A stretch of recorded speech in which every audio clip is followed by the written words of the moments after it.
नमस्कार दोस्तों। आज मैं आप लोगों के लिए संगीता शर्मा जी की एक रचना प्रतीक्षा लेकर आई हूँ। कहानी अगर आपको पसंद आती है तो इसे लाइक कीजिएगा और शेयर कीजिएगा अपने दोस्तों और रिश्तेदारों के साथ में।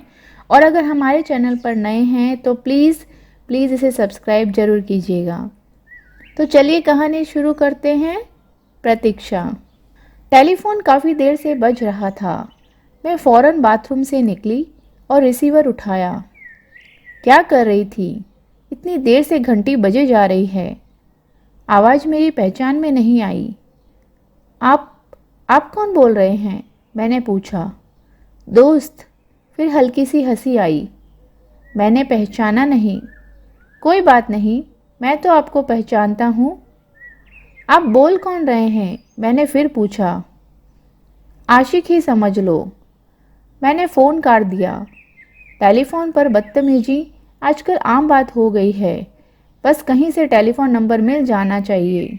पर मेरे घर पर अभी तक इस तरह के कॉल्स कभी नहीं आए थे। पता नहीं कौन बदतमीज है। मेरे घर का फ़ोन नंबर कैसे मिला? कोई जान पहचान वाला ही होगा। मैंने इस संबंध में अधिक सोचना उचित नहीं समझा। 2-3 दिन बीत गए। मैं फ़ोन की बात भूल गई। एक दिन मैं किचन में काम कर रही थी कि फ़ोन फिर से बजने लगा। मैंने रिसीवर उठाया। हाय प्रीति, क्या कर रही हो? तो इसे मेरा नाम भी पता है। कौन है यह? थोड़ी सी उत्सुकता हुई। मैंने पूछा। आप कौन हैं? अरे, इतनी जल्दी भूल गई। मैंने बताया था ना, दोस्त हूँ या आशिक हूँ। पर आपका कोई नाम तो होगा। जो नाम तुम्हें पसंद हो वही रख लो। अजीब आदमी हैं आप। आप फ़ोन क्यों कर रहे हैं? अरे, बस प्रश्न ही पूछोगी या कोई दूसरी बात भी करोगी? जब मैं आपको जानती ही नहीं तो बात क्या करूं? मैंने पूछा था कि अभी तुम क्या कर रही थी? खाना बना रही थी किचन में। मेरे मुंह से निकल गया। अभी से? अभी तो सिर्फ 5 बजे हैं। रात तक तो खाना ठंडा हो जाएगा। मैंने फ़ोन फिर से काट दिया। अजनबी से क्या बात करें, पर सोचती रही कि कौन हो सकता है। आवाज़ बिल्कुल अजनबी थी। जरूर इसी कॉलोनी का कोई होगा, वरना मेरा नाम उसे कैसे पता चलता। कॉलोनी में अभी हम नए हैं। 1 वर्ष भी नहीं हुआ यहाँ आए हुए, और ख़ास मेल जोल भी नहीं है लोगों से। कौन हो सकता है? कुछ भी अंदाज़ा नहीं हो पा रहा था। 2 दिन बाद फिर उसका फ़ोन आया। मेरे हेलो कहने से पहले ही बड़े अपनत्व भरे शब्दों में उसने पूछा। प्रीति, फ़ोन क्यों काट देती हो? आपको कैसे पता चला कि मैं ही फ़ोन उठाऊंगी? मैंने पूछा। पता है मुझे। तुम क्या कर रही थी? वह हंस पड़ा।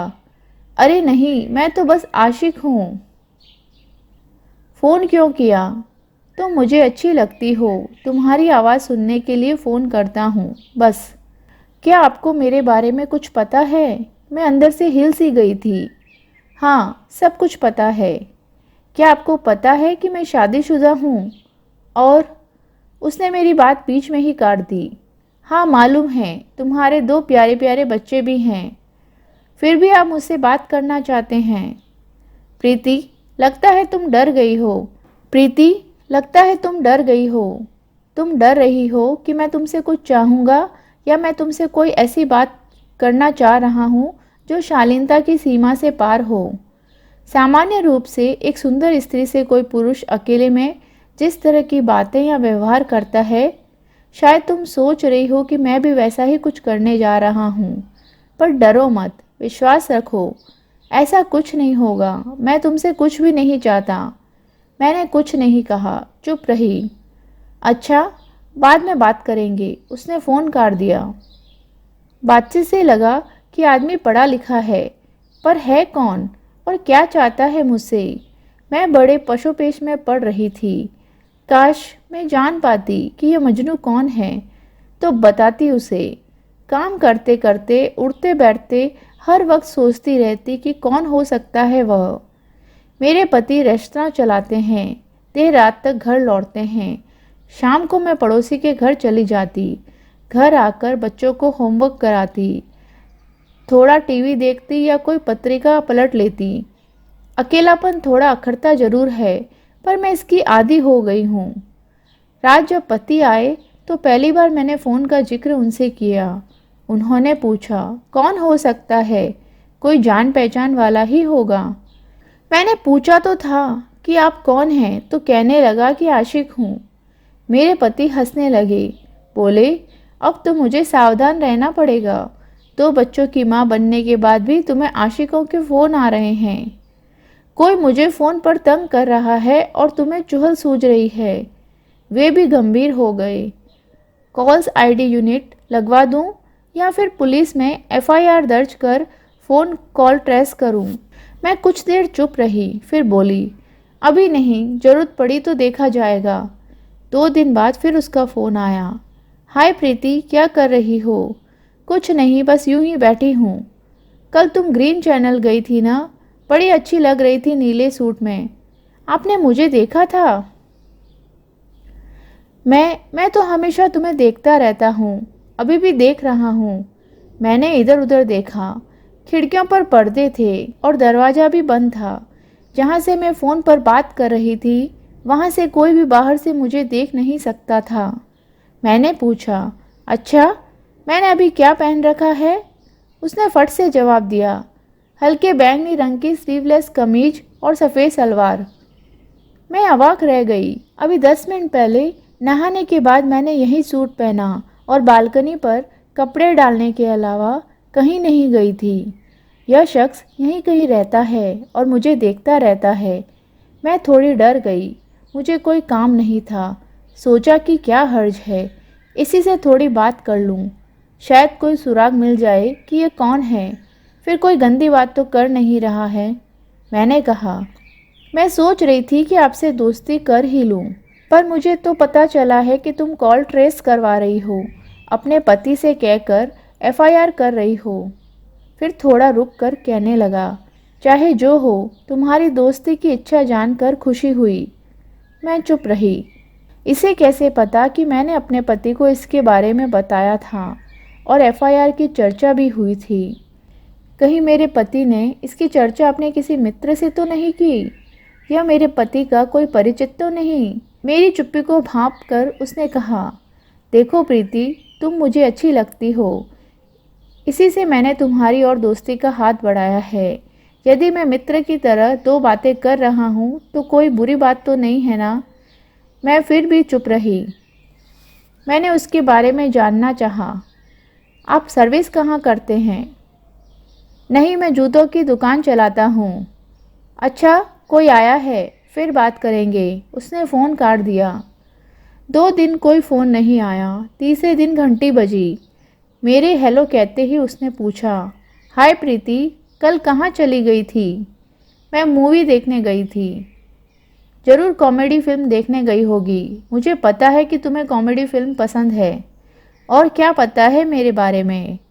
आज पता नहीं क्यों वह मुझे अजनबी नहीं लग रहा था। सब कुछ पता है, जैसे तुमने होटल मैनेजमेंट का कोर्स कर रखा है, तुम्हें कविताएं और गीत पसंद है। इस शहर में आने के पहले हैदराबाद में रहती थी और पढ़ाई भी वहीं से की थी। पंजाबी, हिंदी, अंग्रेजी और तेलुगु बोलती हो। केक बहुत बढ़िया बनाती हो। बस बस, मैं समझ गई। प्रशंसा के पुल बांधकर मुझे मूर्ख बना रहे हो। मैंने उसकी बात बीच में ही काट दी। प्रीति और मूर्खता, ये एंटोनिमस है। अच्छा छोड़ो, ये बताओ कि क्या तुम सपने देखती हो? मैंने सोचा, पता नहीं कैसा प्रश्न है, सपने किसे नहीं आते, पर बोली, नहीं, मैं सो जाती हूँ। तुम लकी हो, नींद तो आ जाती है। मुझे तो नींद ही नहीं आती, फिर सपने देखकर रात काटनी पड़ती है। क्या देखते हैं आप? ज़्यादातर मैं लतीफ़े देखता हूँ, जोक्स, हाथी और चींटी के जोक्स। और उसने मुझे हाथी चींटी का जोक सुना दिया। उसके बाद हर दिन या दूसरे दिन उसका फ़ोन आता। एक रूटीन सा बन गया था। इसमें कोई शक नहीं था कि बिना मिले ही हम मित्र बन गए थे।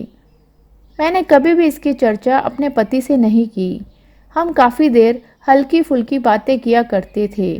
उसकी बातें अच्छी होती थी और मुझे उसके बोलने का लहजा पसंद था। मुझे लगता था कि वह कोई जूतों का दुकानदार है।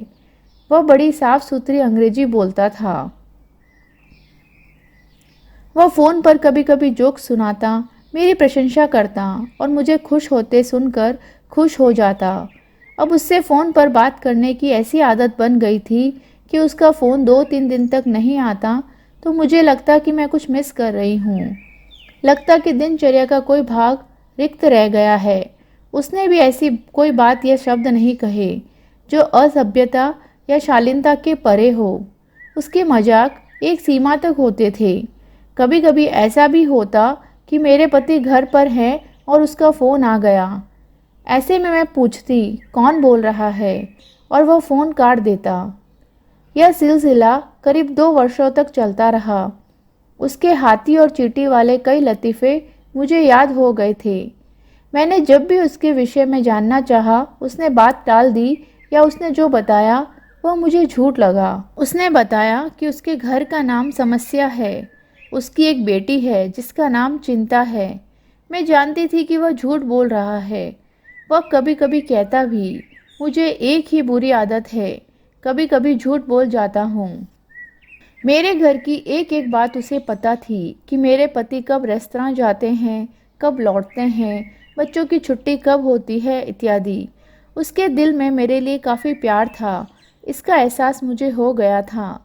यदि मुझे जुकाम भी हो जाता तो वो भांप लेता, डॉक्टरों के नाम और दवाइयाँ बताता, समय समय पर फ़ोन कर दवाइयाँ खाने की याद दिलाता, परहेज बताता। मुझे ऐसा लगने लगा था कि वह मेरा बहुत अच्छा गाइड है, सलाहकार है, मेरी छोटी छोटी समस्याओं को सुनता है और समाधान बताता है। धीरे धीरे मुझे लगने लगा कि वह मेरे जीवन में महत्वपूर्ण होता जा रहा है। मैंने उसकी आवाज़ ही सुनी। काश मैं उसे देख पाती, पर उसने कभी मुझसे मिलने की इच्छा जाहिर नहीं की थी।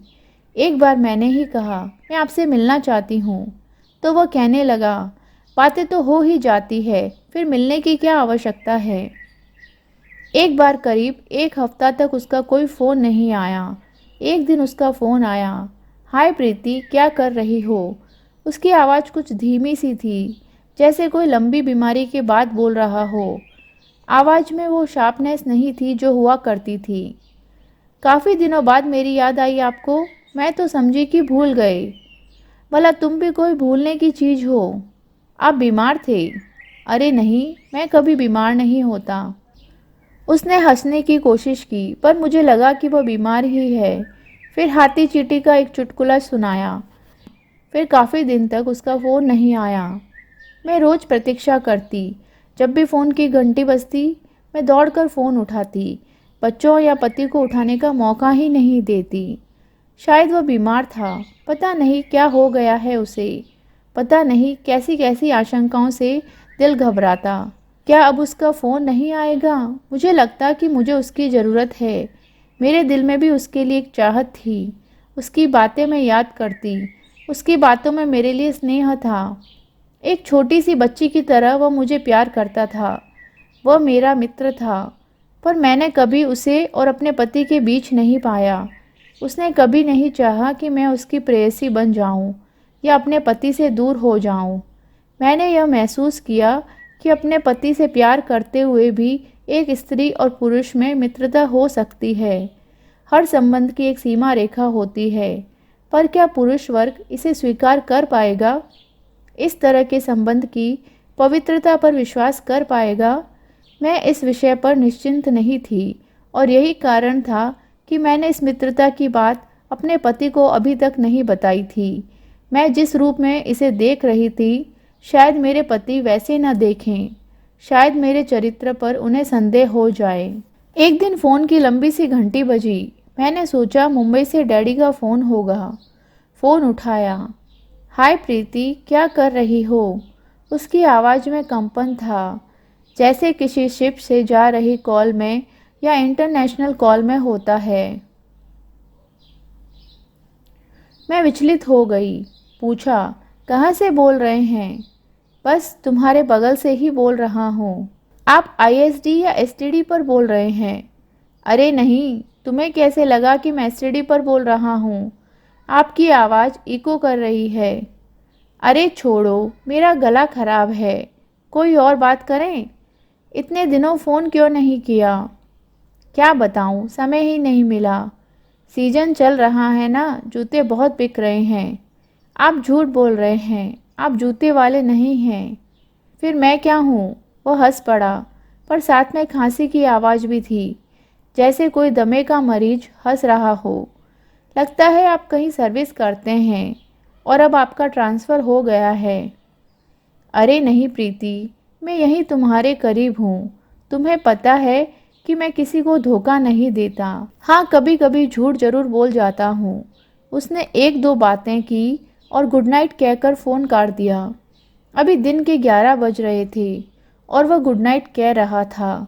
कहाँ था वह? कहाँ से बोल रहा था? क्या वह विदेश चला गया?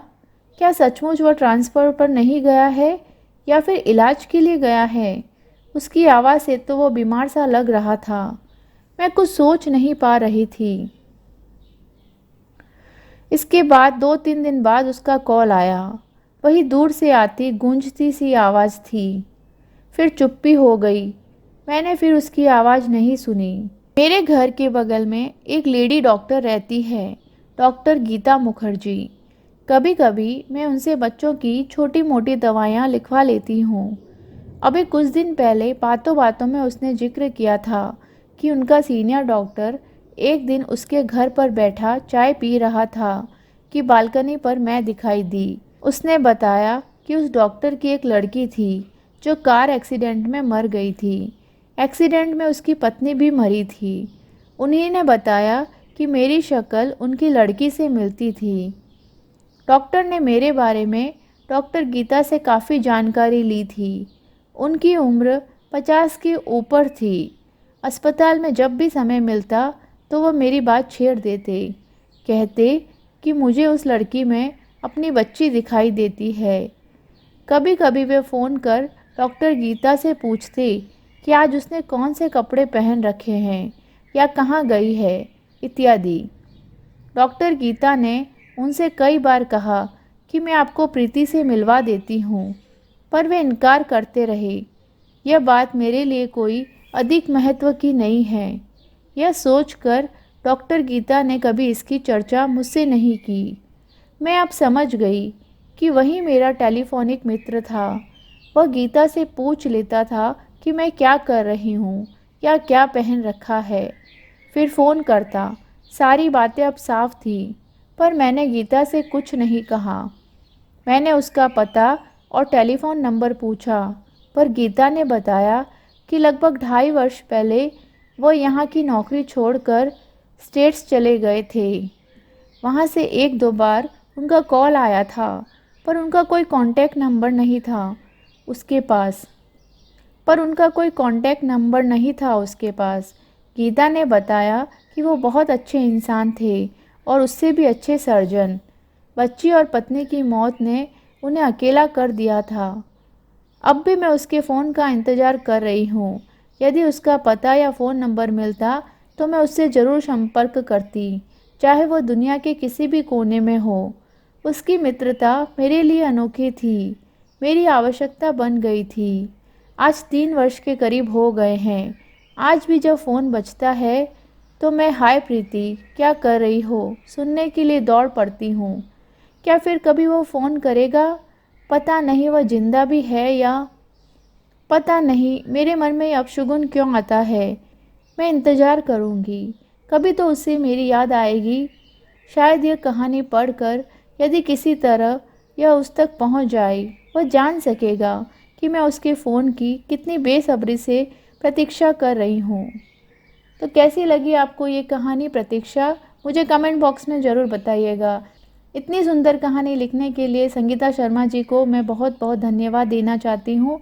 मिलती हूँ किसी नई रचना के साथ में, तब तक अपना ख्याल रखिए। Take care, bye.